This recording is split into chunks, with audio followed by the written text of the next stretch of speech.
নমস্কার বন্ধুরা, Dipa kitchen house and ডায়েরিতে আপনাদের সকলকে স্বাগত। আজকে বানাতে চলেছি দুধ কচুর শাকের পাতা, যে কচি পাতা তার বাটা। তো এখান থেকে আমি কটা কচি পাতা তুলে নিয়েছি, নিয়ে এগুলো ভালো করে ধুয়ে ছাড়িয়ে নিয়েছি। এবার এই বাটা করার জন্য নিয়ে নিচ্ছি 6টা রসুনের কোয়া, আর নিয়েছি একটা গোটা পেঁয়াজ, 6টা কাঁচা লঙ্কা আর কালো জিরে। এদিকে কড়াইতে আমি তেল দিয়ে দিয়েছি, তেলটা গরম হয়ে এসেছে। এবার আমি দিয়ে দেব কালো জিরে ফোড়ন, তারপরে দিয়ে দিচ্ছি আমি সেই রসুনের কোয়া, আর দিয়ে দিচ্ছি একটা পেঁয়াজ সের কুচি।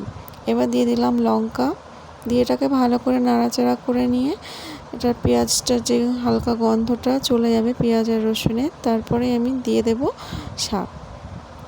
তো দেখুন এটা ভালো করে ভাজা হয়ে গেছে। এবার আমি দিয়ে দেব শাকগুলো, দেখুন আমি দিয়ে দিয়েছি। এবার এটাকে ভালো করে নাড়াচাড়া করে নেব।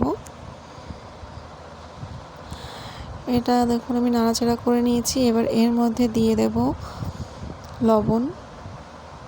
তো আমি এখানে 1 চামচ মতন লবণ দিয়ে দিচ্ছি, আর দিয়ে দেবো হাফেরও কম অল্প একটু হলুদ, দিয়ে এটা ভালো করে নাড়াচাড়া করে এটা ভেজে নেব।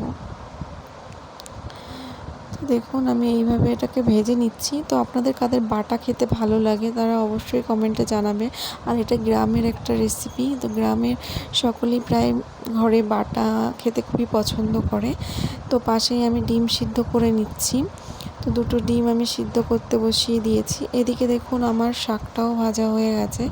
এবার এটাকে আমি নামিয়ে এটাকে ভালো করে বেটে নেব। তো দেখুন আমি পাটাতে এটা নিয়ে নিয়েছি। এবার এগুলোকে আমি ভালো করে বেটে নেব।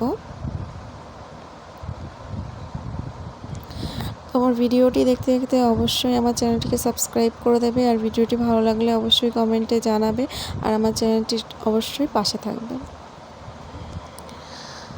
তো বন্ধুরা দেখুন আমার বাটাটা হয়ে গেছে। এবার আমি এটাকে নামিয়ে নিয়েছি। দেখুন কত সুন্দর হয়েছে। তো আমার ভিডিওটি এই অবধি, দেখা হবে নেক্সট ভিডিওতে। চলো বন্ধুরা, টাটা।